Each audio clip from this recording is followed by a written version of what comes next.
안녕하세요. 자담세무에게 세무사 송대건입니다. 작년 2023년 12월 26일자 한겨레 신문 기사 내용에 따르면 올해 2024년부터 실제로 시행되고 있는 글로벌 최저한세의 도입으로 인하여 삼성, SK, LG 등 9개의 대규모 사업장을 두고 세금 감면 혜택을 입은 대기업들이 개별 기업별로 많게는 수천억 원의 세금을 대한민국 국세청에 추가로 납부해야 하는 상황이라고 합니다. 이 글로벌 최저한세는 연결 매출 1조 원 이상 기업이 특정 국가에 내야 하는 실효세율이 15%보다 낮을 경우에 본사 소재지 정부에 그 차익을 납부해야 하는 제도인데, 미국에서 인플레이션 감축법에 따라 1조 원의 세액 공제를 받고 있는 LG 에너지 솔루션과 SK온, 그리고 앞으로 비슷한 규모의 수혜를 입게 될 하나솔루션 등의 대기업들이 이 글로벌 최저한세 과세와 관련한 납세 의무자가 될 수 있다는 것입니다. 글로벌 최저한세는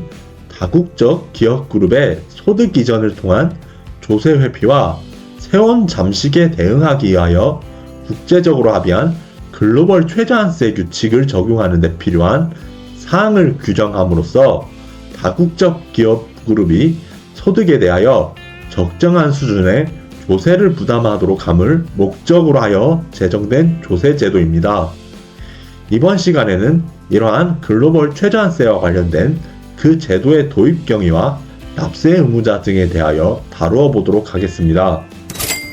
지난 2021년 10월 30일 이탈리아 로마에서 열린 주요 20개국,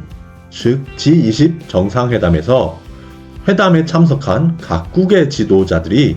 자국의 글로벌 대기업에 최소 15%의 법인세를 부과하는 등의 내용을 담은 디지털세 합의안을 추인하면서 해당 합의안에 담긴 주요한 내용 중 하나로 이 글로벌 최저한세 제도가 포함되었습니다. 참고로 당시 미국 재무장관이었던 제닛 옐런은 관련 성명에서 해당 제도의 도입으로 인하여 역사적 합의이자 세계 경제의 결정적인 순간이자 법인세와 관련한 해로운 글로벌 경쟁이 이번 합의로 끝나게 될 것이라고 평하기도 하였습니다. 한편 대한민국은 이 글로벌 최저한세 제도의 도입과 관련하여 지난 2022년 말경에 경제협력개발기구와 주요 20개국 정상회담에서 도출된 포괄적 이행체계에서 지난 2021년 12월 20일에 공식 발표한 디지털세 필라 2 글로벌 최저한세 모델 규정을 그 전거로 하여 국제조세 조정에 관한 법률 제5장 글로벌 최저한세 과세 부분을 신설하여 해당 제도를 실제로 입법에 반영한 것입니다. 현행 국제조세 조정에 관한 법률에서는 이 글로벌 최저한세의 적용 대상을 각 사업연도, 직전 4개 사업연도 중 2개 이상 사업연도의 다국적 기업그룹 최종 모기업의 연결 재무제표상 매출액이 7억 5천만 유로, 하나로 약 1조 원 이상인 경우에 그에 해당하는 사업연도의 다국적 기업그룹 구성기업이 그 대상이라고 규정하고 있습니다. 여기에서 다국적 기업그룹, 최종 모기업, 고정사업장 등의 생소한 용어들의 정의를 열거해보자면,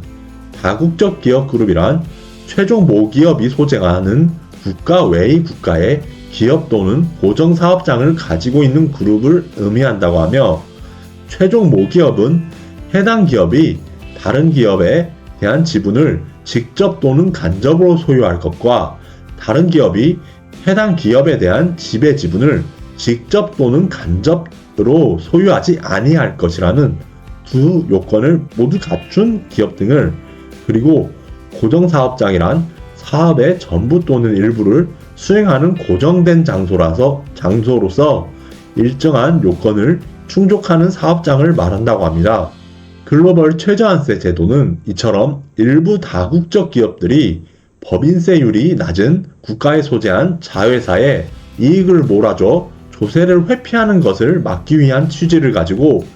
최종 모기업의 관할국이 아닌 다른 관할국에 소재하는 기업 또는 고정사업장을 두고 있는 다국적 기업그룹의 소득에 대해 특정 국가에서 15%의 최저한세율보다 낮은 세율을 적용하는 경우 최종 모기업의 거주지국 등 다른 국가에 추가 과세권을 부여하는 것을 주된 목적으로 하여 설계되었다는 것입니다. 서두 부분에서 한겨레 신문의 기사가 삼성, SK, LG 등 9개의 대규모 사업장을 두고 세금 감면 혜택을 받은 대기업들이 개별 기업별로 많게는 수천억 원의 세금을 대한민국 국세청에 납부해야 하는 상황이라고 표현한 것은 작년 2023년 LG에너지솔루션이나 SK온과 같은 한국의 대기업이 미국에서 인플레이션 감축법 규정에 따라 각각 1조 원의 세액 공제 혜택을 받게 된 결과 본사가 위치한 대한민국의 국세청에 15%의 최저한세율과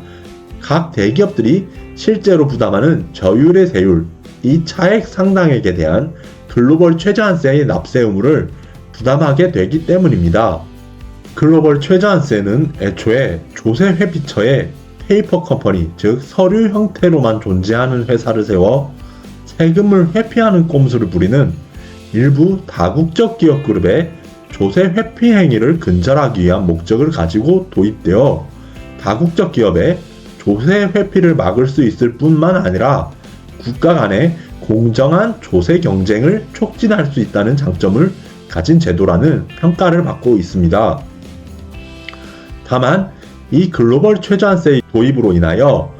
국내 기업의 경우에도 그 비용 부담과 조세 불확실성으로 인한 투자 위축이 야기될 수 있다는 점에 대한 우려가 제기되기도 합니다. 즉, 글로벌 최저한세 규정이 입법되어 시행되기 이전에는 국내 기업들은 대한민국 내에서 발생한 소득에 대해서만 법인세를 신고 납부하는 것에 그쳤지만 글로벌 최저한세가 실제로 시행되기 시작한 올해 2024년 1월 1일부터는 해외 자회사 등이 소재한 국가의 실효세율이 15% 미만인 경우에는 추가적인 조세 부담이 발생하게 된 것입니다. 해외에 대규모 사업장을 설치하고 운영하면서 현지 국가에서 조세 감면 혜택 등을 받은 국내 대기업들은 이러한 글로벌 최저한세 납세 의무자에 해당되어 그 제도의 적용 대상이 되는 현상이 발생할 수 있다는 것입니다. 이에 대응하여 해당 국내 기업들은 글로벌 최저한세의 도입이 야기할 조세 부담액의 변화에 촉각을 곤두세우면서 자회사의 지분율을 낮추어 글로벌 최저한세 적용을 피하는 방법 등을 포함한 대책 마련에 부심하고 있다고 합니다. 구체적으로 LG에너지솔루션과 같은 기업에서는 지분 구조에 따라 적용되는 실효세율 산정 방법이 달라지기 때문에 이 글로벌 최저한세로 인한 과세 위험을 감소시킬 수 있는 지분 구조에 대한 사전 검토 작업을 행하고 있다고 합니다.